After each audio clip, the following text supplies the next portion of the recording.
Lindsay, it is so nice to see you. It's been a long time since we've had a chat, and I'm looking forward to getting into so many different aspects of the industry. But I'm going to start out with sharing a secret. No. I now have a travel agent, my very own travel advisor. And it sounds insane to say this, having been in the business for so long, but of course, suppliers used to be the ones who took care of so much of my travel that I often didn't need an advisor. And now I'm going to take a vacation, first one in 4 years. So I have an advisor. And I Good for you. feel So, like the most spoiled person on the planet. Why isn't everybody using an advisor? Oh my God, what a revelation. so let me ask you a question. Do you have one travel advisor or do you have multiple travel advisors? Ah, one. Am I supposed to have multiples? This is new to You me. should have multiple travel advisors. Really? And here's why. And Okay. I'm like you. Any of my travels that I do, I always use a travel advisor, whether it's for my corporate traveling or whether it's for my leisure traveling with my family. And the reason why I have different advisors, it depends on the nature of the trip I want to take, right? Okay. So we're fortunate in this industry. We know people with specific expertise.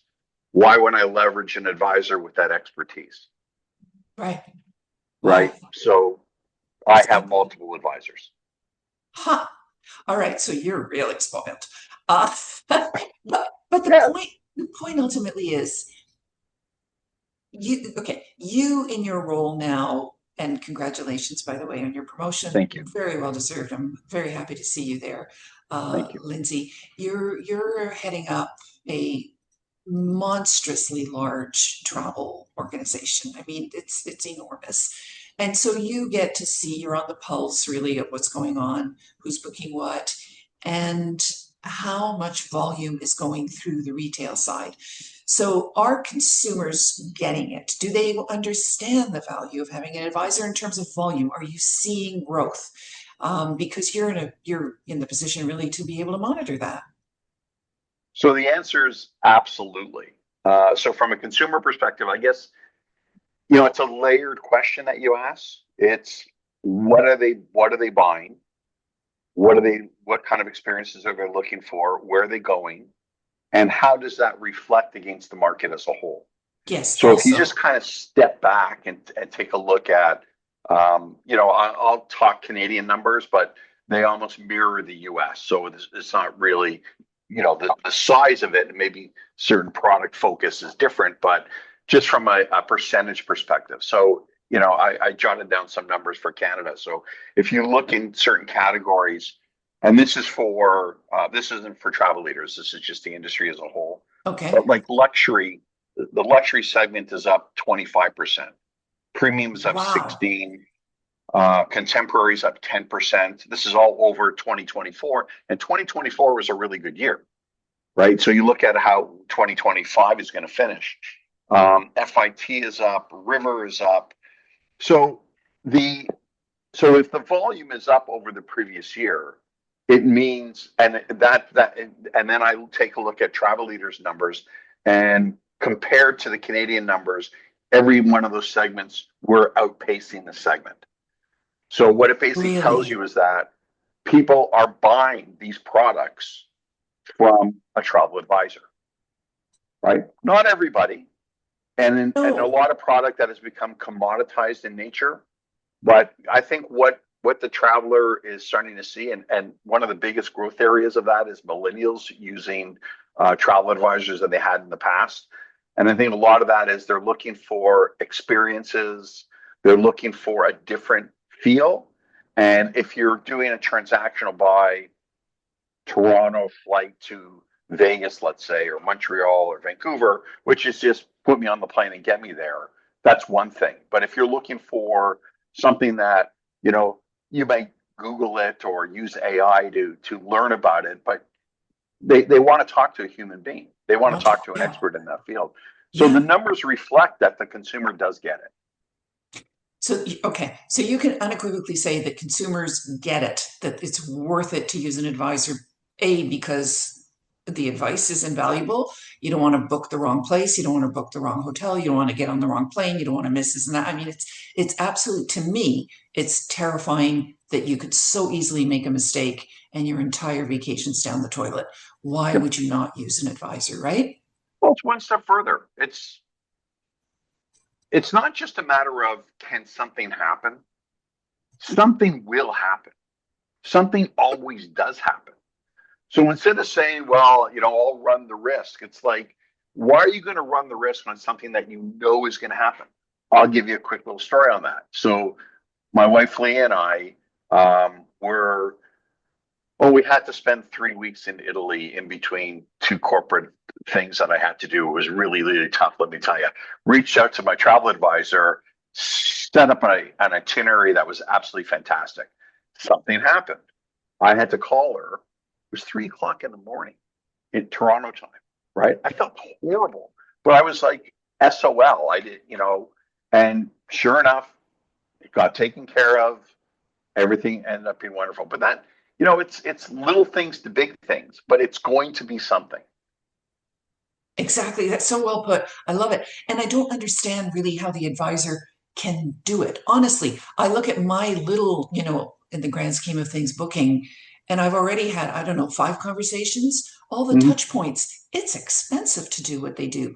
So I don't even feel that they're making enough money, enough compensation. I mean, I'm like trying to say, are you sure you're making a commission? Do I need to pay a fee? Like, Well, I want to make sure do, that is a huge role that they're are playing you in my paying? life. Are you paying your advisor a fee? Am I paying them what? Sorry. Are you paying your advisor a fee? Yes. As do I. First thing I did. Yeah. Why wouldn't I? If they're going to answer the phone at 3 o'clock in the morning, that time's valuable to them, Yes. right? And I don't have the expectation that somebody should do it for free. Do you work for free? I know I don't work for free, Exactly. right? But So I why think they should should, why should an advisor with that knowledge? I, I think they should be paid twice as much as what they're being paid, honestly. Anyway, Yeah, this isn't supposed to be so much a commercial for, but since we're talking about it, I feel so passionately about it. I mean, it's an enormous job. It's an enormous responsibility. yeah. So what you're saying is you are seeing a shift in people using advisors more and more because travel leaders is Oh, surpassing the growth in certain fields, in I don't certain know if I markets. call it a shift. Okay. I would say that I'd say that the industry as a whole, the travel industry as a whole, is growing. And I think we're not just maintaining, but growing our fair share of it, right? There's the OTAs, there continues to be strategies from supplier partners to go directly to the consumer. We all know about these things. We've been talking about this stuff for 25 years, right? But that's not going to change. But if you look at share of market, I would say that as the industry grows, we'll continue. When I say us, I'm talking about the travel advisor distribution channel. That I think that will continue as well. And in terms of bodies doing the work, we see so many of us, at our age being reinvented.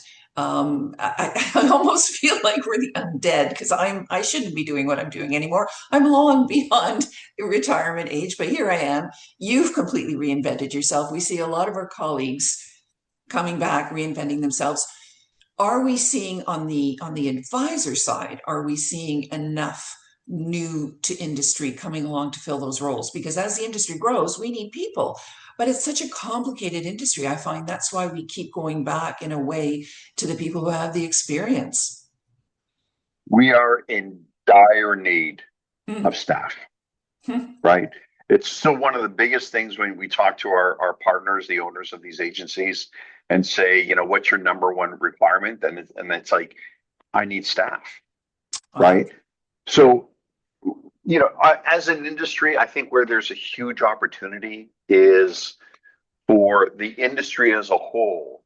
And it doesn't mean like whether it's consortia or the Travel Institute or ACTA or ASTA, but I think there's an opportunity for us as an industry to get together to figure out a way to onboard and certify new advisors.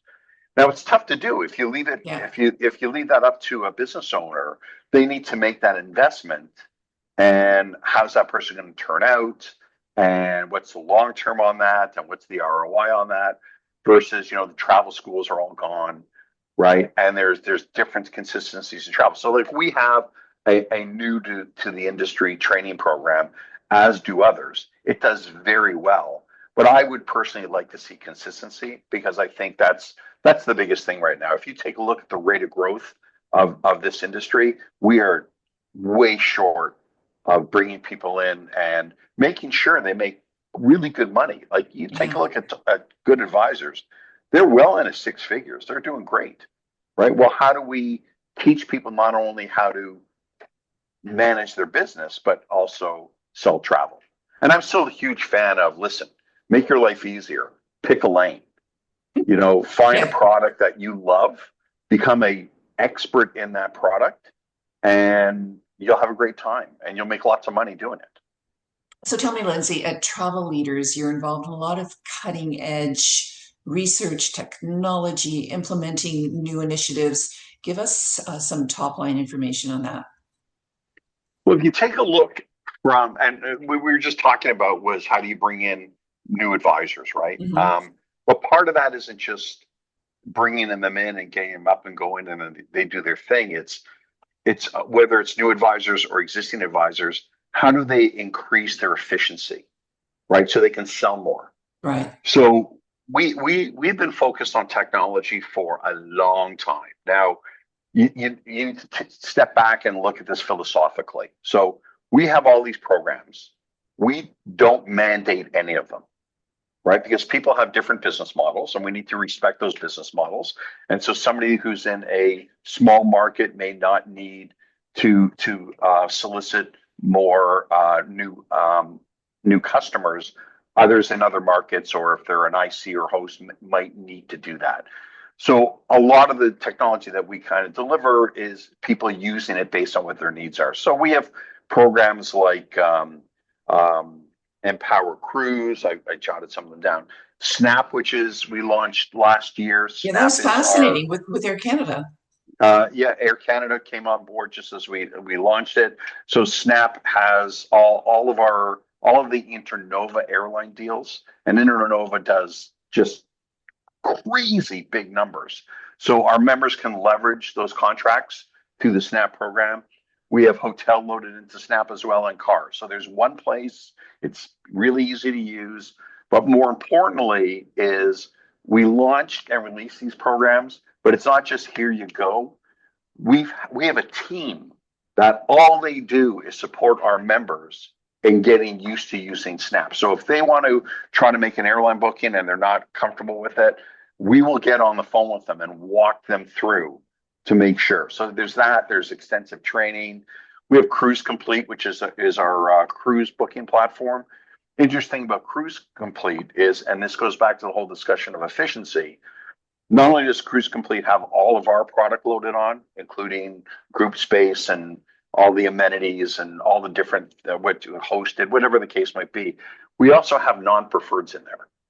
And you go, well, why do you have non-preferreds in your booking engine? It's like, well, because we don't, from an efficiency perspective, it's way easier for an advisor to be able to look at everything on one site than having to toggle over to either look elsewhere or make a booking elsewhere or whatever the case might be. So we do all of these types of technology platforms that do two things: drive revenues and increase efficiency.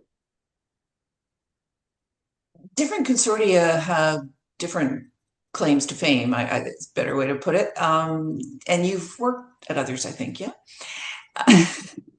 So when I think of Travel Leaders, I think volume, right? Suppliers want to be on your roster because they're pretty much guaranteed that they're going to get a certain amount of volume. And fair enough, you're huge. So from a advisor's perspective, how do they benefit from you being large? Several ways. One is a lot of the technology that I just mentioned to you is part of membership. We don't sit there and charge commissions, user fees, take splits, none of that. That gets that gets paid for by the revenues that we generate, so we can invest it into these platforms. These platforms, it's frightening. Like, we're talking millions of dollars get put into these things, and we keep developing them. We have a team of people that this is what they do. So that helps drive out cost of membership. The other piece of it is, if you look at our cruise programs, we have thousands of amenity dates. We have hundreds of hosted dates. These are all programs that drive incremental value from the advisor to their customer. And all those programs aren't branded travel leaders. Those programs it's a general branding that allows the advisor or the agency owner to take that brand and make it their own. So when that person gets that upgrade, gets the bottle of wine in the room, gets the free excursion, gets invited to the cocktail party, it looks like the advisor arranged it, right? The size of the organization allows us to really ramp that up, and there isn't anybody in the industry that has as many dates as us, has as many hotels as us, and all that. And we're able to take advantage of that by our size. Makes sense. And you're owned by a large organization, obviously, that must be making money through all of this, otherwise they wouldn't be doing it. If you were a financial analyst or some type of large capital investment organization, would you invest in the travel industry on the trade side? Oh, for sure. Yeah. What would I start a consortium? No. I've been doing this long enough to know you got to be crazy. But a consortium is like it's like the grocery business, right? You don't make percentage points, you make basis points, right? And we have the leverage to do that. And our organization grew through amalgamations over many years to bring it to where it is. And now it's at a point where it's just self-running. I wouldn't say self-running, it's the wrong word, but it just rolls, right? So we have a really good idea on overall growth. We keep adding new members. We had record growth years in Canada and the US over the last couple of years, and we continue that with this year. So that added volume just keeps perpetuating a lot of these contracts. I think there's tons of opportunity, and a lot of us are still trying to figure that out. What is AI going to do, and what's the impact of AI on it? Do you use AI at all? I sure do. Yeah, but so do very I. carefully, very carefully. Very carefully. Makes right? so many mistakes. It's shocking. And there's many times where I'll turn around and whatever I send out, I always end up touching it in some form. It always gets edited. Oh yeah. But there's elements of it that really increase efficiency. So we've just opened up at the Internova level, the parent company that we all roll up to, a center of excellence, I should say, for AI. So we're investing in a team of people to help try to figure this out. Because I think when you say the word AI, it casts a very wide net. Yes. Right. And that frightens a lot of people, and rightfully so. Right. But the end it makes shit up, man. I mean, there are people that have been sent to some attractions, hallucinations. Hallucinations, right? It's frightening. So you really gotta know your stuff. And a lot of it has to do with how you prompt it, right? The better your prompts, the better output that you get. Is that always the way of life, though, Lindsay? What you put in, you get out. Garbage in, garbage out, right?